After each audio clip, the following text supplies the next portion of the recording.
भारत माता की। पुलिस के जवान और पुलिस के अफसर भी अगर जय जोर से नहीं बोलेंगे तो कौन बोलेगा। भारत माता की। आईआरबी द्वितीय के प्रशासनिक भवन के लोकार्पण एवं द्वितीय चरण के अंतर्गत स्वीकृत भवनों के शिलान्यास के अवसर पर अभी आप सब लोग जिनको सुन रहे थे, इस क्षेत्र के लोकप्रिय विधायक आदरणीय सहदेव सिंह पुंडीर जी, अपर सचिव गृह एवं अनेकों अनेक विभागों के अपर सचिव के रूप में लगातार समन्वय का काम करने वाली राधा रतूड़ी जी, पुलिस महानिदेशक श्री अशोक जी, डॉक्टर बीबी के प्रसाद जी एवं यहां पर उपस्थित सभी हमारे वरिष्ठ अधिकारीगण, सभी पुलिस के जवान, आए हुए हमारे अतिथिगण, बहुत सारे खेमचंद गुप्ता जी समेत मंजू नेगी जी और हमारे ग्राम प्रधान जी, सभी आए हुए अतिथिगण, उपस्थित पत्रकार मित्रों, छायाकार बंधुओं, आज चूंकि इस भवन का लोकार्पण इस जो द्वितीय पाली शुरू हुई है इससे पहले ही होना था। दिसंबर माह में प्रस्तावित था और होता वही है जो भगवान की इच्छा होती है, और भगवान की इच्छा के बिना एक पत्ता भी इधर से उधर नहीं हिल सकता। मेरी भी बड़ी इच्छा थी कि दिसंबर माह में इसका लोकार्पण हो जाए। हमारे डीजीपी साहब भी बहुत चाहते थे, लेकिन अपर सचिव गृह के रूप में आप भी उपस्थित रहेंगी इस कार्यक्रम में, बाकी तो सब लोग रहते हैं तो ये कार्यक्रम उस समय नहीं हो पाया। आज इसका लोकार्पण हो रहा है और साथ में शिलान्यास भी हो गया। मैं आप सबको बहुत बधाई देना चाहता हूं, बहुत शुभकामनाएं नवीन भवन की। और कोई भी संस्था हो, वो संस्था तभी ठीक प्रकार से काम कर सकती है जब उसको काम करने के लिए, रहने के लिए, ऑफिस चलाने के लिए, अपने सामान रखने के लिए, यानी कि सर छुपाने के लिए जब अच्छा स्थान होगा सबसे पहले, तो उसकी अच्छी व्यवस्था यहां पर हुई है। और कार्यदायी संस्था ने वैसे तो अच्छा काम किया है। वैसे मेरा बहुत जोर है कि कोई भी काम हो, मैं अपनी सब मीटिंगों में कहता हूं कि कोई बात नहीं, अगर किसी का एस्टीमेट थोड़ा बढ़ाना हो तो बढ़ा दीजिए, थोड़ा उसके डीपीआर में पैसा ज्यादा बढ़ाना हो तो बढ़ा दें, लेकिन काम उसका अच्छा होना चाहिए। कहीं ऐसा ना हो कि पैसा हमने कम स्वीकृत किया है और कम स्वीकृति के कारण से जो काम बहुत अच्छा होना है वो बहुत अच्छा नहीं हो पाता है। चीजें मिनिमाइज होती चली जाती हैं और उससे जो है हमारी जो क्वालिटी ऑफ वर्क होता है वो बहुत अच्छा नहीं होता है। इसलिए हमारा फोकस है, और सभी कार्यदायी संस्थाओं से।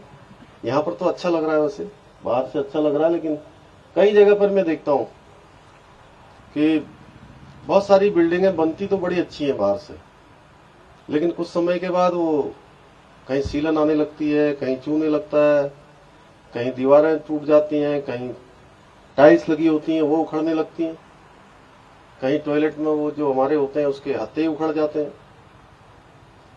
तो ये स्थिति हमारे लिए ठीक नहीं है।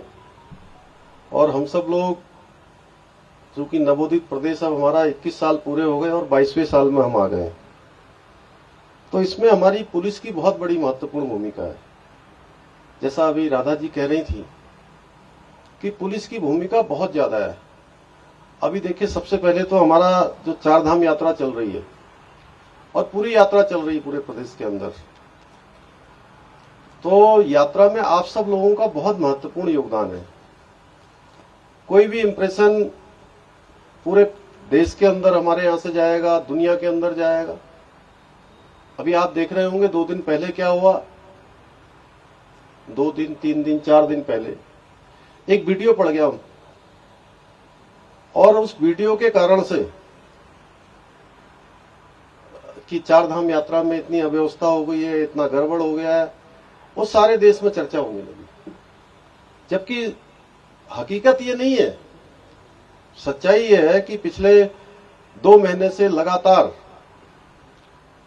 और उससे पहले से भी हमारे सभी शासन के लोग, प्रशासन के लोग, हम लोग लगातार उसकी मॉनिटरिंग कर रहे हैं, लगातार देख रहे हैं। लेकिन इस बार क्या है कि इस बार जो हमारी यात्रा चली है, वो यात्रा पिछले 2 सालों से चल नहीं पा रही थी। और 2 सालों से यात्रा नहीं चलने के कारण से लोग घरों में अपने रुक गए, बाहर नहीं निकल पाए। अब सबको लगता है कि उत्तराखंड जाना है, उत्तराखंड जाकर देव दर्शन करने, धामों में जाना है, अन्य स्थानों पर जाना है। तो सबका रुख उत्तराखंड हो रहा है। और हम लोग पिछले 2 महीने से मैं लगातार कह रहा हूं कि इस बार की यात्रा हमारे लिए बहुत बड़ी चुनौती है। चुनौती इसलिए है कि जब हम ये यात्रा से संबंधित जितनी भी हम बैठकें कर रहे थे, उन सब मीटिंगों में हमने होटल वालों के साथ मीटिंग करी, टैक्सी वालों के साथ, परिवहन, पर्यटन, गाइड, ये जितने भी लोग यात्रा से जुड़े हुए हैं,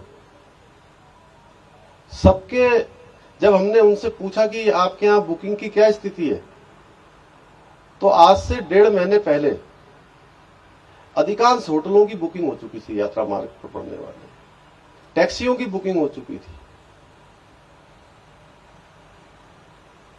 और इस बार रिकॉर्ड तोड़ लोग आ रहे हैं।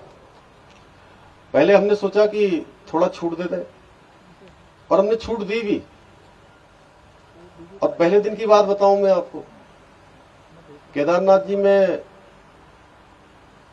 6 तारीख को जिस दिन पट खुलने थे, रात को ये राधा मैम ही हमको फोन कर रही थी कि साहब यहां तो जो है 20,000 से भी ज्यादा लोग पहुंच गए।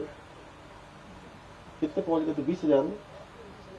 और हमारी कैपेसिटी वहां 13-14 हजार की, 15 हजार की, बहुत ज्यादा। तो मुसीबत यह थी कि वहां -डिग्री तापमान है और खुली छत के नीचे आप समझ लीजिए कि रात भर रहेंगे तो फिर क्या हाल होगा। तो किसी तरीके से रात में सभी को अंदर किया गया, कपाट खुले और वो व्यवस्था संचालित हुई। अगले दिन मैं भी वहां पर भगवान केदार के जो पट खुल रहे थे उसका मैं भी साक्षी बना, मैंने भी देखा, भगवान के दर्शन किए। लेकिन लंबी कतार थी, आज भी बहुत लंबी कतार है। अब 21 लोगों की डेथ हो गई सब मिला के। अब वो मीडिया में आने लगा, मीडिया बंधु भी यहाँ है, मेरी बात सुन रहे होंगे। थोड़ा आप सब लोगों से मेरा निवेदन है कि जो बात हमारी सही हो वो बात पूरे देश में जानी चाहिए, दुनिया में जानी चाहिए। एक भी आदमी यात्रा में भगदड़ के कारण से किसी का भी उसमें कैजुअलिटी नहीं हुई है। नमस्कार, मैं हूं मानक गुप्ता। अगर आपको हमारा ये वीडियो पसंद आया हो तो इसे लाइक और शेयर जरूर करें। और हां, हमें सब्सक्राइब और फॉलो करना ना भूलें ताकि आप देश और दुनिया की कोई खबर मिस ना करें। तो जुड़े रहिए हमारे साथ और देखते रहिए News 24।